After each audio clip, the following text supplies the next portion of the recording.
Assalamualaikum warahmatullahi wabarakatuh. Apa kabar kalian semua? Semoga senantiasa diberikan kesehatan dan keselamatan dari Allah Subhanahu wa Ta'ala. Pada kesempatan kali ini, saya akan membahas tentang konflik Israel dan Palestina, serta apa kaitannya dengan serangan udara Israel terhadap militan Hamas di kota Gaza beberapa waktu yang lalu. Maka tanpa berlama-lama, mari kita mulai pembahasannya.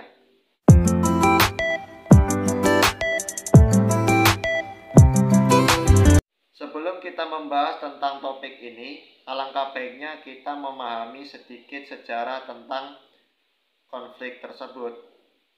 Konflik Israel-Palestina telah dimulai ketika negara Israel diproklamasikan oleh David Ben-Gurion pada tanggal 14 Mei 1948.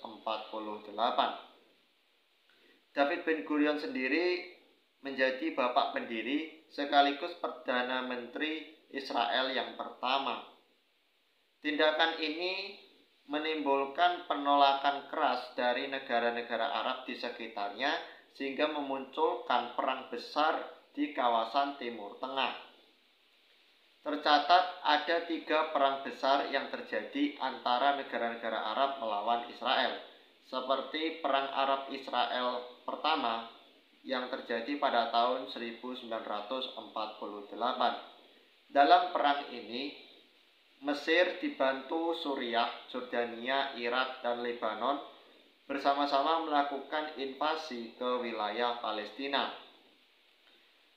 Dalam hal ini, pasukan Israel berhasil menahan gempuran dari pasukan Arab, bahkan mengusir mereka dari wilayah Palestina. Kemudian, Perang Arab-Israel kedua atau yang lebih dikenal dengan Krisis Suez yang terjadi pada tahun 1956. Dalam perang ini, Israel dibantu Inggris dan Prancis menyerang Mesir karena Presiden Mesir yaitu Gamal Abdel Nasser mencoba untuk melakukan nasionalisasi terhadap terusan Suez, di mana terusan Suez ini merupakan salah satu jalur perdagangan tersibuk di dunia. Dalam perang ini, Mesir kalah dan harus kehilangan wilayah semenanjung Sinai yang nantinya akan diduduki oleh pasukan Israel dan pasukan perdamaian PBB. Kemudian yang ketiga yaitu Perang Arab-Israel pada tahun 1967 atau lebih dikenal dengan Perang 6 Hari. Dalam perang ini, Mesir dibantu Suriah, Jordania, dan Irak mencoba untuk merebut kembali semenanjung Sinai yang telah diduduki oleh Israel pada perang sebelumnya. Mesir kemudian mengusir pasukan perdamaian PBB yang sedang bertugas di wilayah Sinai. Tindakan ini memprovokasi Israel untuk menyerang Mesir dalam Operasi Falcon. Operasi Falcon ini merupakan salah satu operasi serangan udara besar-besaran yang dilancarkan oleh Israel untuk menghancurkan kekuatan Angkatan Udara Mesir yang saat itu merupakan salah satu yang terkuat di Timur Tengah.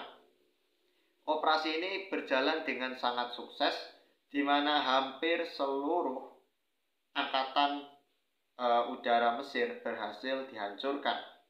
Hal ini juga berlaku bagi Angkatan Udara Jordania, Suriah, dan Irak yang juga berhasil dihancurkan oleh Israel. Akibatnya, Mesir dan negara-negara pendukungnya harus kehilangan wilayah Yerusalem Timur, tepi barat, dataran tinggi Golan, dan semenanjung Sinai kepada Israel. Nantinya, semenanjung Sinai akan dikembalikan ke Mesir setelah Mesir dan Israel menandatangani perjanjian damai di Camp David pada tahun 1979. Kegagalan negara-negara Arab dalam melawan Israel tidak serta-merta meredam perlawanan mereka terhadap negara baru tersebut. Orang-orang Palestina yang tergabung dalam Palestine Liberation Organization terus mengobarkan perlawanan terhadap Israel. PLO sendiri merupakan gerakan bersenjata dan organisasi politik yang didirikan oleh Yasser Arafat pada tanggal 28 Mei 1964.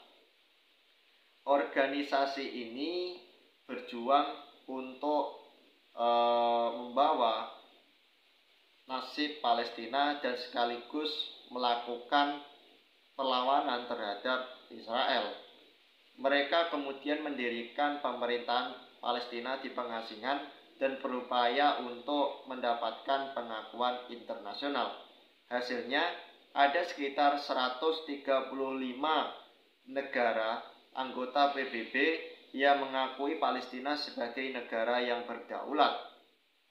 PLO juga melakukan negosiasi dengan pemerintah Israel dalam perjanjian Oslo I dan Oslo II yang terjadi pada tahun 1993 dan 1995.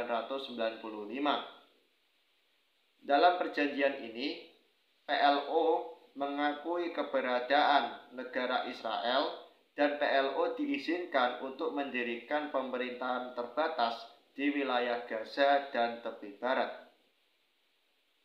Namun, tidak semua pihak menyetujui hasil dari kesepakatan ini. Dan hal ini juga disebabkan karena Israel sering melanggar hasil kesepakatan dari perjanjian Oslo. Dan salah satu kelompok yang tidak mendukung kesepakatan ini adalah Hamas. Hamas atau Harakatu Al-Muqawamah Al-Islamiyah atau dalam bahasa Indonesia dikenal Organisasi Pembebasan Islam merupakan sebuah gerakan bersenjata yang didirikan oleh Syekh Ahmad Yasin pada tanggal 14 Desember 1984. Organisasi ini berjuang untuk kemerdekaan Palestina dan gerakannya berpusat di Gaza. Mereka telah berhasil membentuk pemerintahan di mana pada tahun 2006 mereka berhasil memenangkan pemilu dan mendapatkan 74 kursi di parlemen. Namun hasil pemilu ini tidak diakui oleh Amerika Serikat dan Israel. Bahkan mereka menyebut Hamas sebagai salah satu organisasi teroris. Hamas dalam pergerakannya sering menyerang wilayah Israel dengan menembakkan roket ke wilayah tersebut. Baru-baru ini Hamas menembakkan roket ke wilayah Israel pada tanggal 11 Februari 2023. Serangan ini merupakan balasan atas terbunuhnya 11 warga Palestina yang ditembak oleh militer Israel di daerah Nablus, tepi barat beberapa hari yang lalu. Militer Israel merespon serangan Hamas ini dengan mengirimkan jet tempur untuk menghancurkan pabrik-pabrik senjata yang dikuasai Hamas di wilayah Gaza pada tanggal 13 Februari 2023. Lalu Hamas balik menyerang dengan menembakkan roket ke wilayah Israel pada tanggal 23 Februari 2023 dan selang 2 jam berikutnya militer Israel kemudian mengirimkan serangan udara ke posisi pasukan Hamas di wilayah Gaza pada hari yang sama. Oke, cukup sekian pembahasan kali ini. Terima kasih telah menonton video ini sampai selesai. Jangan lupa untuk menekan tombol like dan subscribe agar kalian tidak ketinggalan update video terbaru dari channel Calon Diplomat. Sampai jumpa di lain waktu. Wassalamualaikum warahmatullahi wabarakatuh.